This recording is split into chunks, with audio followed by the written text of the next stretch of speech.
high intensity interval training needs to be done properly or you don't get the right benefit.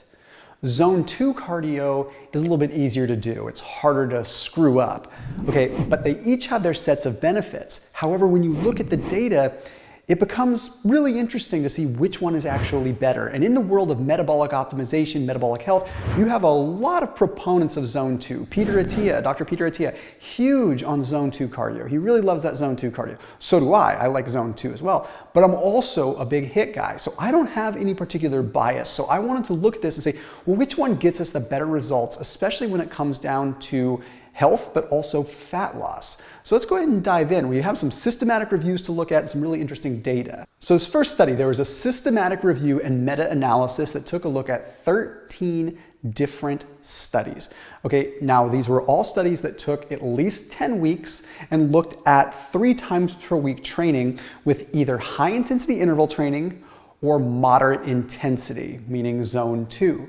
Okay, now the results were pretty interesting. They found that weight loss, fat loss, and waist circumference all reduced at about the same rate between the 2 groups. So they ended up having about the same result. The key difference was that high intensity interval training took 40% less time. So that is definitely something that we need to factor into the equation. If time is of the essence, then based upon this pretty large group of studies that we looked at, HIIT might be better. But one thing you have to factor in there is the potential injury risk with HIIT. Okay, you're pushing it to 90 to 95% of your maximum capacity. The risk of injury is probably going to be significantly higher there. So you need to pay attention to that. And I'll break that down a little bit more as far as how your HIIT structure should look. The other thing they noticed with this is that the modality made a big difference. For example, running on a treadmill compared to sprinting on a bike led to significantly better results. Probably because of more fiber recruitment, more overall just utilization of the entire body versus sitting on a bike. Not that a bike is bad, but still, when you're working and moving that whole motor unit recruitment, it's important. Something to note with high intensity interval training. It has to be done properly. It's not just doing 1 minute on, 1 minute off. That's putting you much more in a Zone 4, maybe Zone 3 category. Okay, you're getting much more aerobic in that world than you would be in a traditional HIIT. True HIIT should be 90 to 95% of your maximum capacity for as long as you can do it, which shouldn't be longer than 15 or 20 seconds, because if you're going at 95% capacity, you're not doing that for more than 20 seconds. Then however long it takes to recover to be able to work at that 90 to 95% capacity again. If you haven't recovered long enough and you find that your next work is 70% capacity, then you have the answer. You didn't recover long enough. So it could be a 3-minute rest, it could be a 60-second rest, depending on who you are as an individual. What's important is that the intervals are that maximum intensity. Now we look at another study that was specifically looking in the world of visceral fat. You know, visceral fat is the fat that surrounds our organs underneath our typical belly fat, right? It's underneath, it's in our abdominal cavity, and it's metabolically very dangerous and very bad. Studies are starting to demonstrate that diet is probably the biggest lever you can pull with visceral fat. However, exercise might be the biggest lever you can pull with subcutaneous fat. That being said, there was a study published in the journal Diabetes. This was interesting, looked at moderate intensity versus HIIT cardio on visceral fat. They did 12 weeks of 71 calorie sessions. That's about 300 kilojoules in this case is how they measured it. Okay, so they did HIIT versus moderate. They saw both groups had significant changes in visceral fat, almost to the T, almost the exact same amounts. So what's going on here? It's interesting because some people argue that high intensity interval training would be better for visceral fat because it is utilizing more or activating more that glucocorticoid response, right? Visceral fat really responds well with cortisol.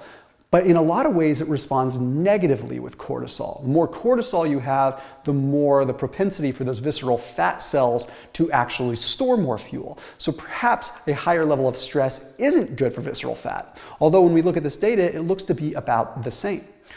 One of the things you can pay attention to is utilizing caffeine, obviously. Caffeine can help mobilize fatty acids a little bit more. So using caffeine, whether it's before HIIT or before even Zone 2, It's one of the most heavily researched compounds that you could really utilize. It's one of the most researched ergogenic aids. I put a link down below for a company called Bowmar Nutrition. Josh is a big friend of mine. He's an awesome dude.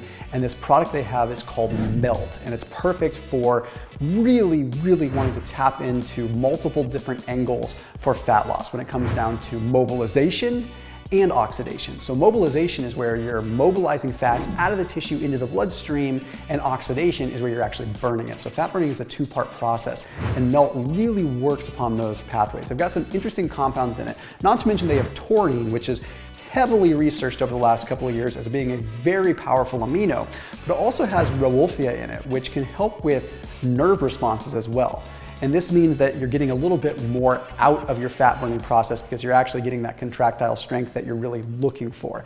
Then it also has hesperidin, which you're seeing in more and more pre-workouts, but really the way they're utilizing it is to maximize potential fat oxidation capabilities. So really cool stuff, but also unique because they're utilizing ashwagandha, which is an adaptogen. So when you're doing cardio, when you're doing HIIT and you're trying to potentially adapt and get stronger, using adaptogenic compounds like ashwagandha can be very unique, and I love that they're implementing this into a sort of fat loss type product. It's just unique. It's not just the typical, here's some caffeine and some green tea extract and that's it. Really a well thought out formulation. And Josh is a good friend of mine and I like the way his brain works, and I think he puts really good things together. So anyhow, that link is down below, and that's a special discount for Bowmar Nutrition's products, no matter which one you choose. But I'm specifically shouting out Melt because I think it's great and it's applicable to this video. So special link and discount code is down below, right below this video in the description.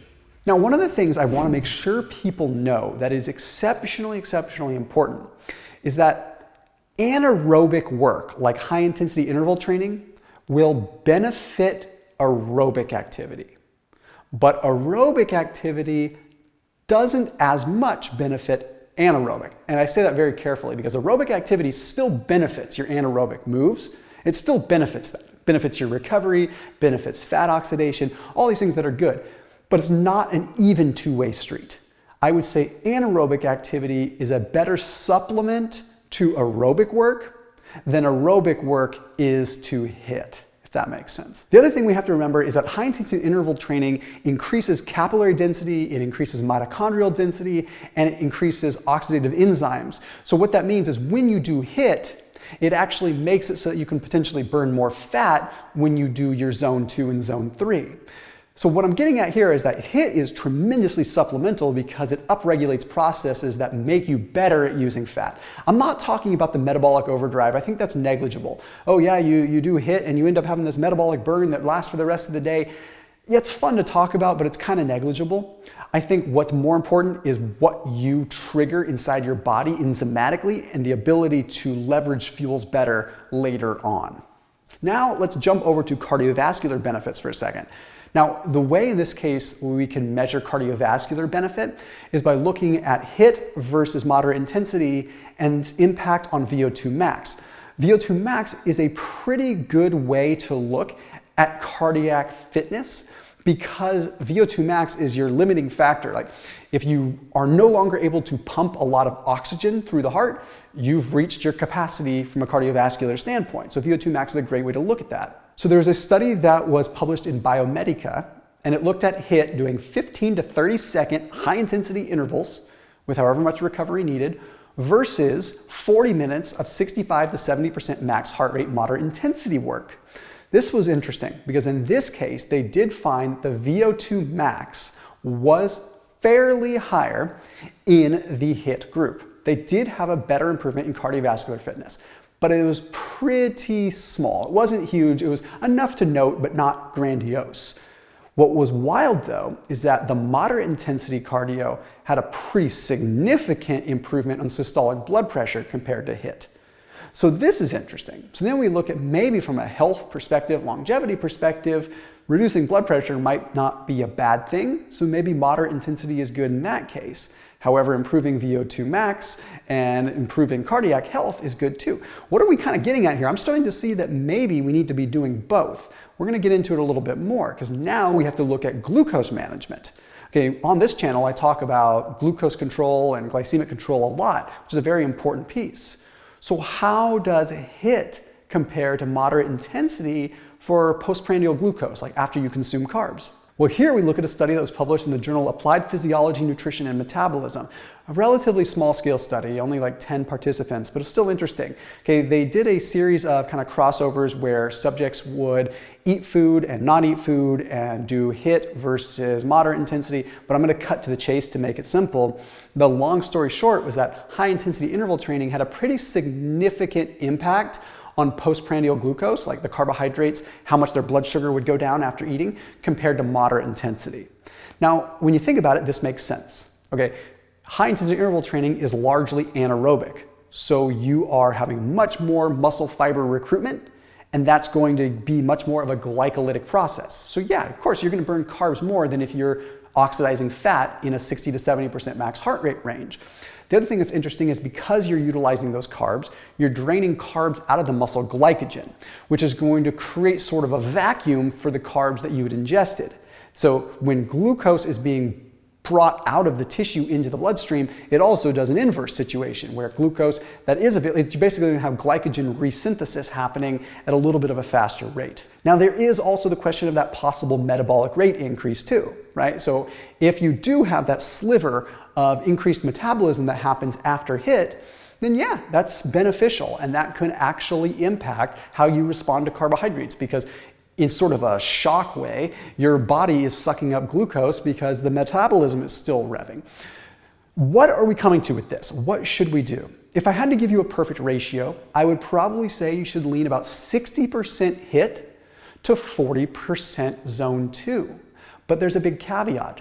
The injury piece that I talked about. There's actually some studies that took a look at Google Trends, and it actually saw as the increase in popularity of HIIT continued to skyrocket, there was an increase in injuries that correlated exactly with it. It's purely correlational, so we can't take it all, but the more people that seemed interested in HIIT, the more injuries you started to see.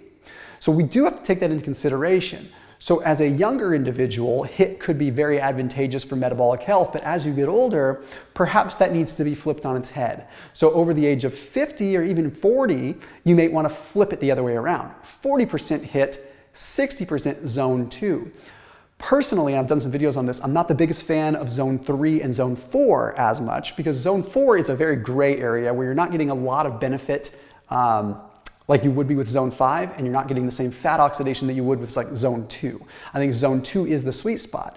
So I think playing between zone 2 and zone 5 and vacillating back and forth and teetering with those is truly the way to go for maximum cardiovascular benefit, fat loss, visceral fat, and glucose management. As always, keep it locked in here on my channel. I'll see you tomorrow.